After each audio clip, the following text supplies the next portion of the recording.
Welcome to Boundless Herbs, where we explore the amazing world of plants and how they can help us achieve balance and wellness in our lives. I'm your host, Sabrina Gwynn, a certified clinical herbalist with over 10 years of experience in holistic health. I'll share with you my insights, tips, and stories on how to use herbs for healing, prevention, and self-care.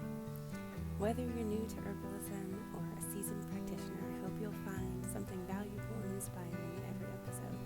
So join me as we dive into the boundless benefits of herbs. And just a disclosure, I am not a doctor. I cannot treat, diagnose, or cure any disease. Everything is intended for educational purposes only. Please consult with your primary care doctor before starting any new protocol or adding anything into your daily life.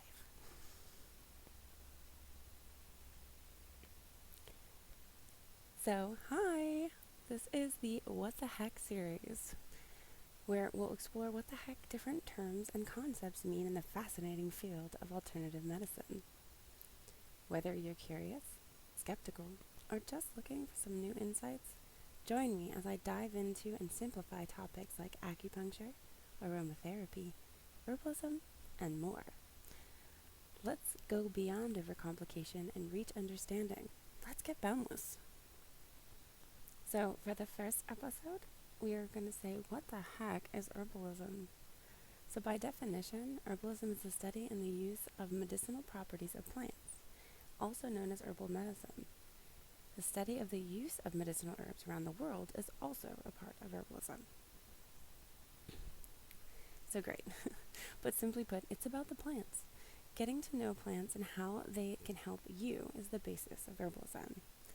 Plants are boundless in that they are vast and have many plausible uses beyond what we can find in any book.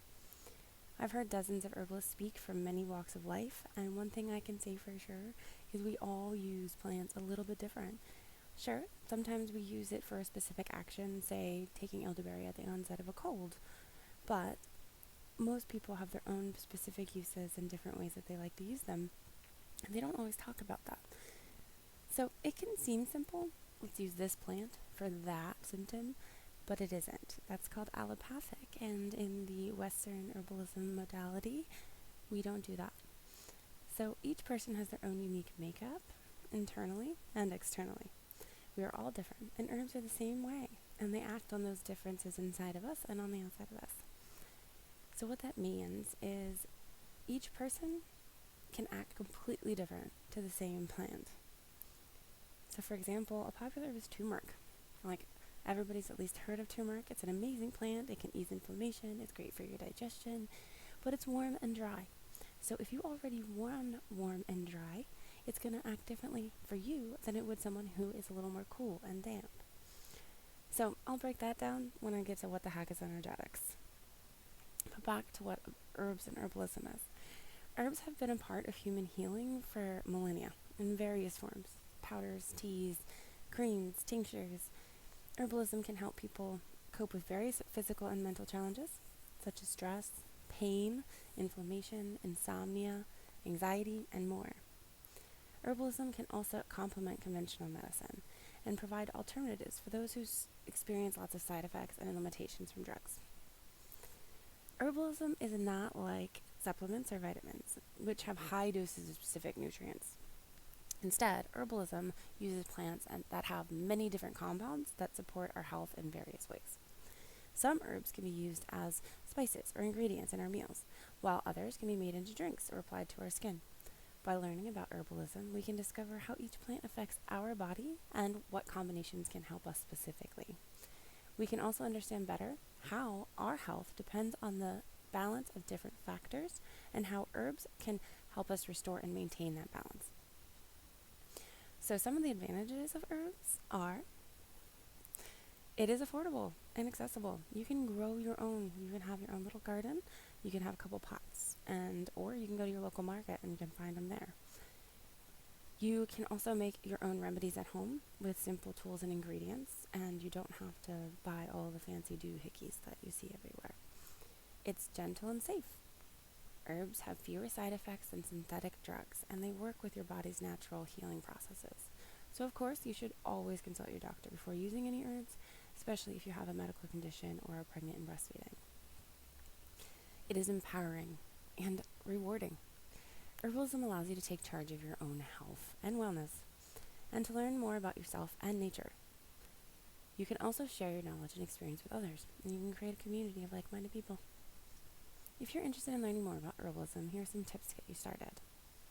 Do your research. There are so many books, websites, podcasts, of course, etc. But you have to ultimately do the sifting of what works best for you. So one way I did it is I pretty much took every free course I could find, every free thing I could find by many different teachers, so I could get a feel for what that looked like, how they taught, their modality, how they were coming at it, and if I aligned with them, then I would want to learn more from them.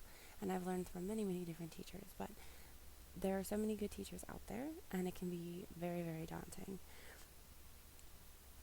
The American Herbalist Guild has a great resource on their website that has schools on it. There is a misconception that they are affiliated with the AHG. They are not. They are just listed on their website. So that does not mean that the AHG supports those schools specifically. It just means that they have been listed on the website. So you still have to do your due diligence and make sure that the school is going to be a fit for you specifically and what you want to learn, because each one kind of has their own way of going about it, and it's important that you know that.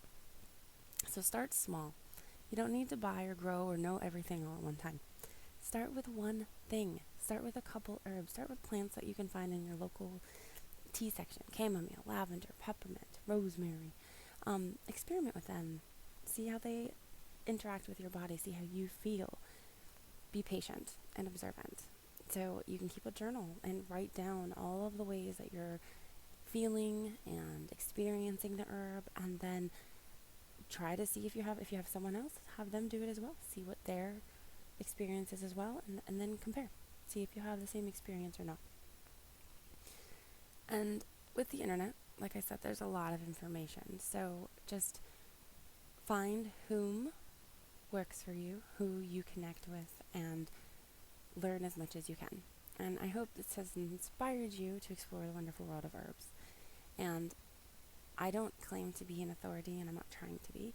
I'm more like an herbal auntie or sister. I just want to help people learn and grow, and I don't know everything, and I don't claim to. I am always learning and open to learning new things, so please comment with any questions, concerns, or anything you'd like me to talk about. And next in the What the Heck series is What is an Herbalist? So thank you for listening to Boundless Herbs, that takes you on a journey of discovery and empowerment through the amazing world of plants. I hope you enjoyed this episode and learned something new and useful about how herbs can support your health and well-being.